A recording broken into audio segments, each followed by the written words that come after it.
Calvin's Company of Pastors, Chapter 3. This is training the company, the Genevan Academy, and pastoral formation.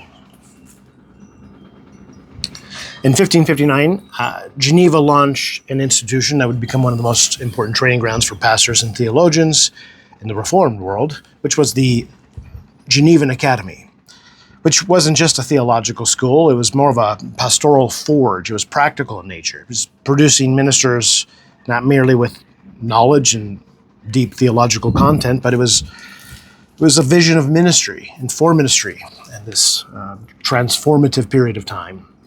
We're going to explore Chapter 3 of Calvin's Company of Pastors, where Scott Manetsch takes us deep into the founding philosophy and the function of this unique Genevan school. It's one designed to shape the company of pastors for many generations to come. Section 1, most of this has been read in the prior video, but this is the founding of the academy. By the late 1550s, Calvin and the Genevan Company saw the urgent need for more formal theological training institution. It kind of reminds me of the book of Acts when Paul's establishing elders, these various churches. With certainty, there was a need for more theological training, just as it was in the 16th century Geneva. The result was the Genevan Academy. It was a two-part institution with a public school, or Scola Publica, for general education, and a private theological college, which was for pastoral training. On page 77, Manetsch writes, quote, "The academy was both a missionary seminary and a local institution. It aimed at supplying ministers for the Genevan church, but also at extending the Reformed faith abroad," unquote. So there was this dual purpose, reflected Calvin's deep conviction that pastors must be both grounded and global, rooted firmly in doctrine, but prepared for the needs of a world in theological crisis, in a world that was in transition. The second section was curriculum and training. The Academy's curriculum emphasized biblical languages, theology and rhetoric, but it wasn't just academic. Manetsch explains that theological training in Geneva included spiritual discipline, pastoral practice, and doctrinal precision. Page 82, he writes, "Students were required to master Hebrew and Greek, engage with the biblical text directly, and internalize the Reformed understanding of Scripture," unquote. So there certainly was no ivory tower of theology. Calvin insisted that pastors must be able to teach and defend sound doctrine and shepherd souls. On page 84, this is a quote, "The pastor must be a good theologian, but also a man of piety and character," unquote. A lot of that's exemplified. The series I'm doing, reading through the consistory records, exemplify the need for solid character and shepherding abilities. The third section is Calvin's vision for pastors.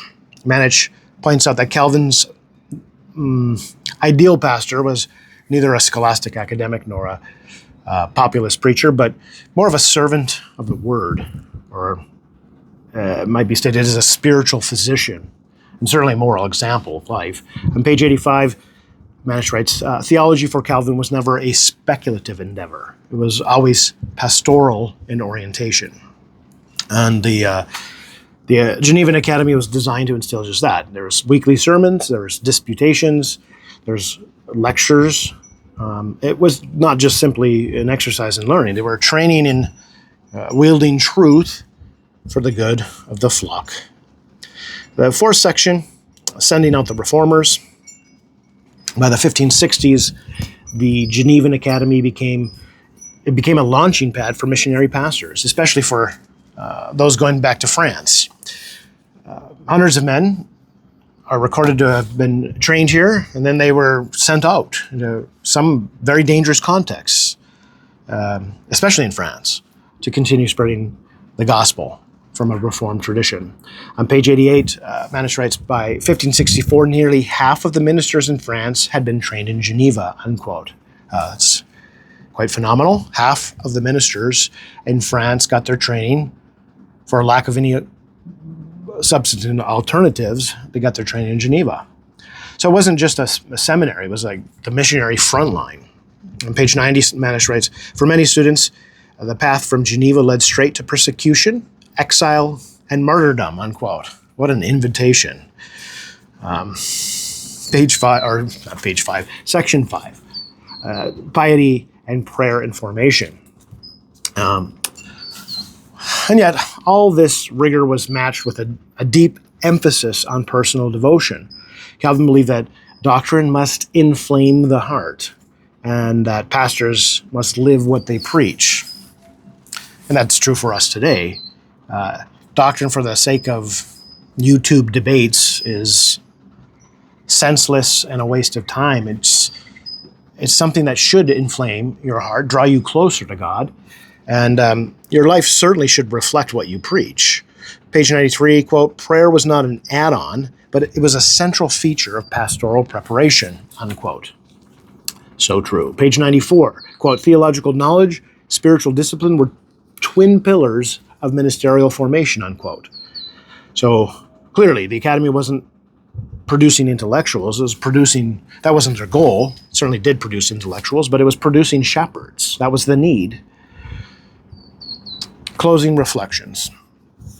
Chapter 3 gives us a portrait of how Reformation theology became embodied in Reformation ministry. The Genevan Academy was kind of a blueprint. It showed us what Calvin and the company of pastors believed ministry should be, which was it should be theologically deep. It should be pastorally wise. It should be spiritually vibrant and missionally courageous, because it had to be courageous, or you couldn't be a missionary in that sense. Page 95 reflects sort of the closing words, which reads, the Genevan model of ministerial formation combined rigorous theological instruction with spiritual mentoring and moral accountability, unquote. A legacy that still ideally echoes in pastoral training today.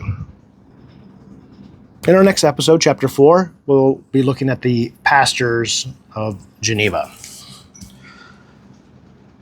Thanks for listening, and we'll catch you next time.